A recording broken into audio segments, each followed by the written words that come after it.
Greetings, my fellow humanoid dwellers. I create videos on technology and other random things. If you like this video, you might like others. If you don't like this video, you still might like others. Consider subscribing to my channel. If you already subscribed, hit that bell.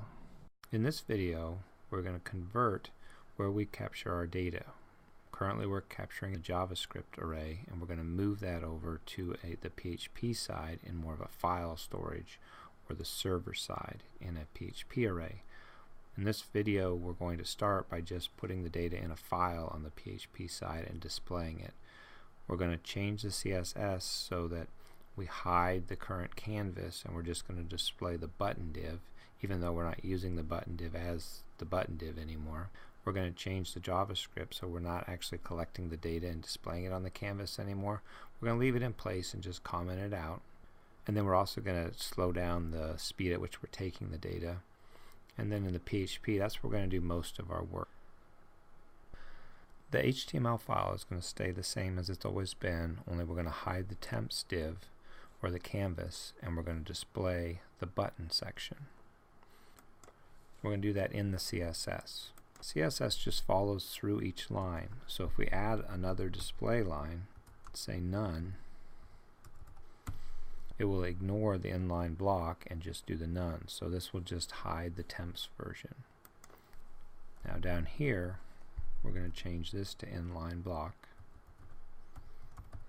And we're going to give it a width of 300 and a minimum height of 300 pixels. That way if it's empty, it will still show a box. And then in order to display it, we're going to give it a border. Up here, we did our width and our color and our style in 3 separate lines. Down here we're going to do it all in one. So you just use the word border, 2 pics. You do pretty much the exact same steps. You just do it all in one line. We're going to go ahead and copy this CSS file over, and you'll see that the button now is displayed and the temps are not. Before I refresh, I wanted to show you that this is still the file we were using from before. You can see it's still gathering the data. Now I'll refresh the page and it's gone. It should be showing a box right now for the button, and I'm not sure why not. We'll go take a peek at that real quick. I'm going to be going back to this page so I don't collect the data through the JavaScript when I don't want to be collecting the data, because we'll be writing to this to the PHP file, so it will be storing the data for as long as we collect it.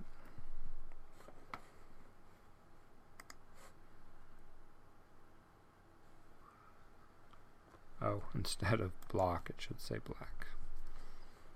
Try it one more time. Go forward. We have to refresh it, and there's our button. And our div for our canvas is gone now. We'll go back, and we'll go back in code.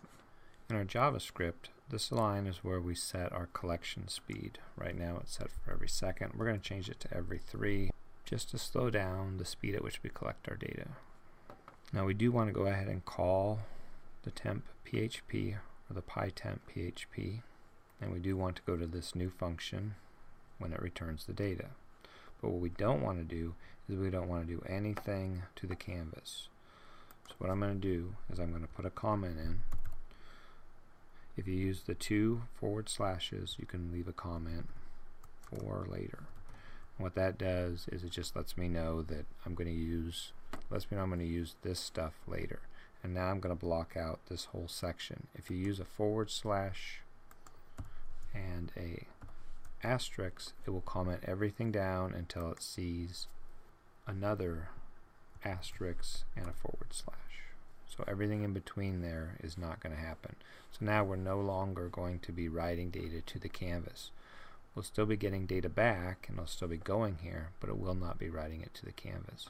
So what we're going to do is we're going to change it just a little bit. And we're just going to write whatever we get back to the button div, or to the button section.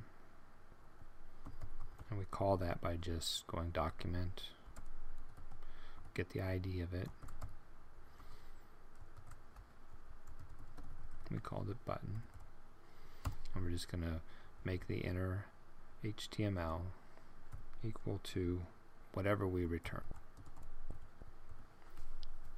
The plan will be to return the array and then to loop through this with those values instead of the temporary array that's up here. So eventually we'll be able to delete the temporary array and just work with the array that's returned. We can probably still call it temporary and maybe just make it work without altering anything in here. Okay, so now we're going to go ahead and save this and go to the PHP portion.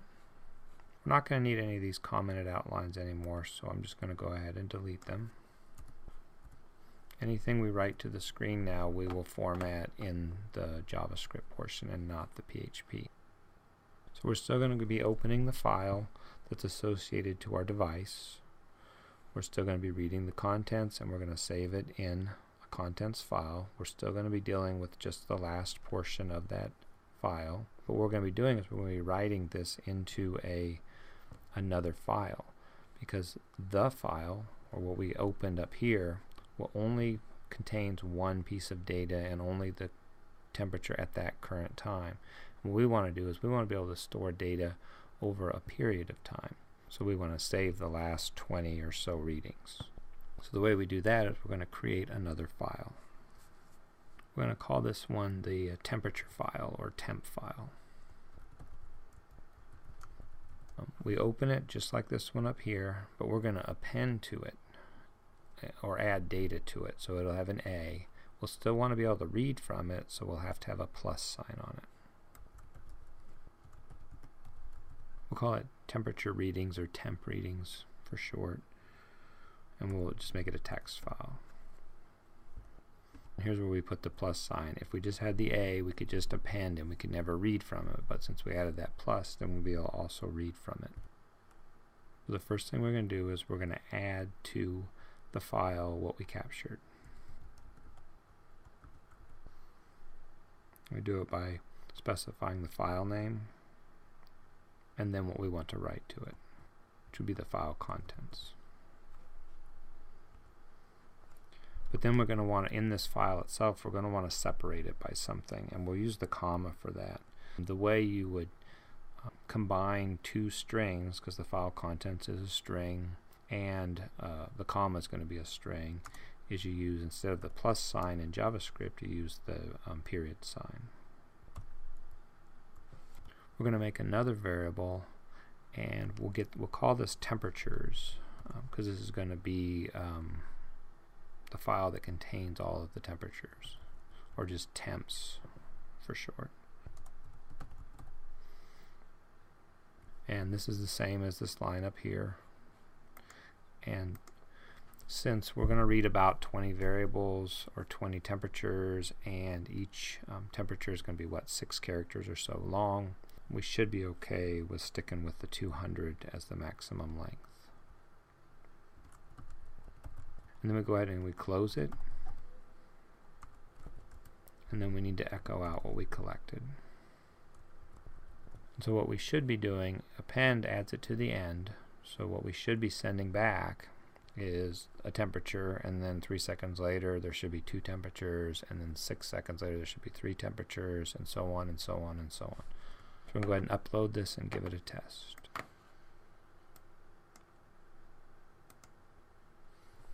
And as you can see, we're getting the data, but it's overriding it. It's like we're just getting one value. I'm wondering if I'm sending back just the value collected, like I did originally in the first example, or what. So we'll go back and take a look at the code and see.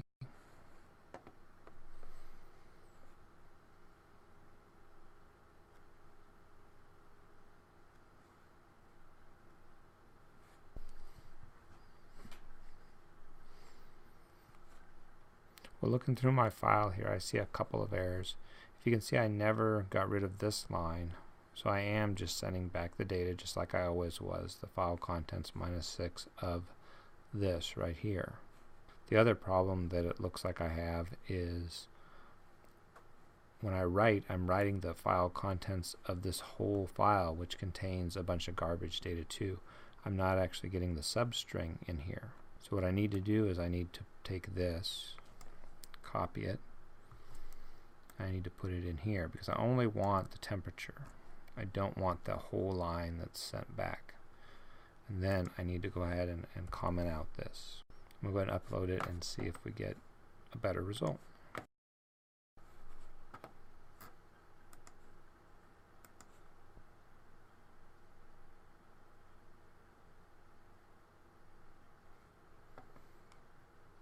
Now you can see that it's adding. Now the value to the right should change. I'm going to go ahead and put my fingers on it and see if I can warm up the sensor.